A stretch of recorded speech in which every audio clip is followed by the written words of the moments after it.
আসসালামু আলাইকুম, welcome to back my channel. আবারও চলে আসলাম আপনাদের মাঝে আরও একটি নতুন ব্লগ নিয়ে। আশা করি সবাই ভালো আছে। সামনে আছে আমাদের সুমন ভাই, আমার বাঞ্জা আছে রাজীব মিয়া।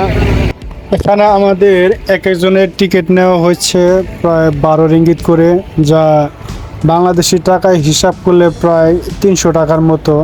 আর আমাদের যাওয়া আসায় টোটাল ভাড়া হচ্ছে 24 রিঙ্গিত। আর 24 রিঙ্গিতে দেখা যায় আপনার বাংলাদেশে প্রায় 600 টাকার মতো চলে আসে। আমরা এখন আস্তে আস্তে বোটে উঠতেছি। বোট কিছুক্ষণের ভিতরে ছেড়ে দিবে, আমরা অপেক্ষা করতেছি, বেশি সময় লাগবে না।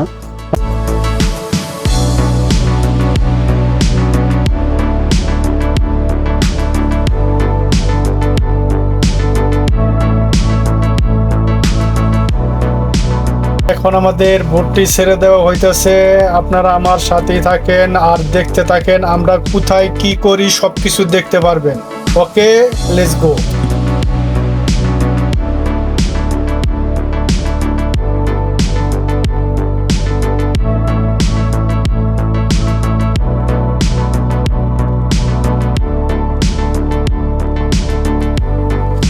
আর আস্তে আস্তে বোটটি যে এত স্পিডে চলতেছে যে আপনাদের সাথে যে কথা বলবো, বাতাসের কারণে কথা বলাটাও যায় না, এত কষ্ট হয়েছে। ওকে, চলতে চলতে আমরা অবশেষে সেই কাঙ্ক্ষিত লক্ষ্যে এসে পৌঁছে গেছি। এখন আমরা এই পুরা চীনাপট্টিটা ঘুরে ঘুরে দেখব কোথায় কি আছে। আর এখানে একটা ভাঙ্গারি দোকান দেখতে পেলাম এই চীনাপট্টির ভিতরে। আসলেই এখানকার একটা সিস্টেম হচ্ছে যে আপনার এই জায়গাটা হচ্ছে পুরাটাই ভাসমান। ভাসমান বলতে মাটির থেকে উপরে, মানে মাটির সাথে কোনো কিছু নাই, মাটির থেকে কমসে কম 3 ফিট উপরে। কারণ এখানে দেখা যায় আপনার জোয়ারের পানি আসে, জোয়ারের পানি আসলে নিচ দিয়ে জোয়ারের পানি আসা যাওয়া করতে পারে, বাড়ি ঘরের কোনো সমস্যা হয় না।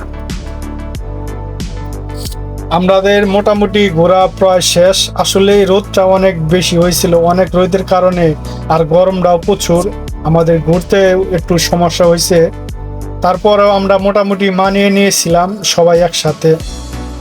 অবশেষে আমাদের সেই কাঙ্ক্ষিত লক্ষ্য অর্জন হয়ে গেছে মোটামুটিভাবে।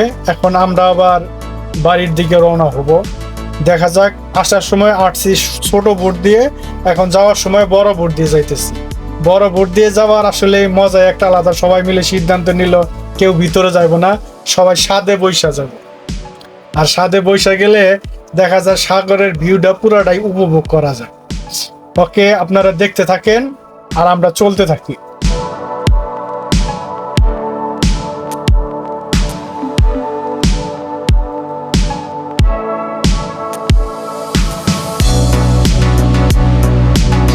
শেষে ঘাটে এসে পৌঁছে গেল। এখন আমরা সিরিয়াল ভাবে যে যার মতে নেমে যাব। আসলেই লোকজন ভিতরে অনেক, তাই সিরিয়ালের জন্য আমি একটু খাড়াই গেছি। সবাই সিরিয়ালে যে যার মতে সিরিয়াল মতো নামতেছে। সিরিয়াল মেনটেন করা আসলে মালয়েশিয়া একটা জিনিস হচ্ছে, সিরিয়াল মেনটেন করে নামতে হবে আপনাকে, সিরিয়াল ওভারটেক করা যাবে না। ওকে, আমার বাঞ্জা নেমে গেছে, পিছনে সুমন ভাই, রাজীব ভাই সবাই নেমে গেল। এখন আস্তে আস্তে আমিও নেমে যাব। আর আবার কোনো সময় হয়তো আবার কোনো একদিন কোনো এক ব্লগ নিয়ে হাজির হব আপনাদের মাঝে। তাই আবার এখন আমরা চলে আসছি। আর যদি আমাদের এই পেজটাকে ভালো লাগে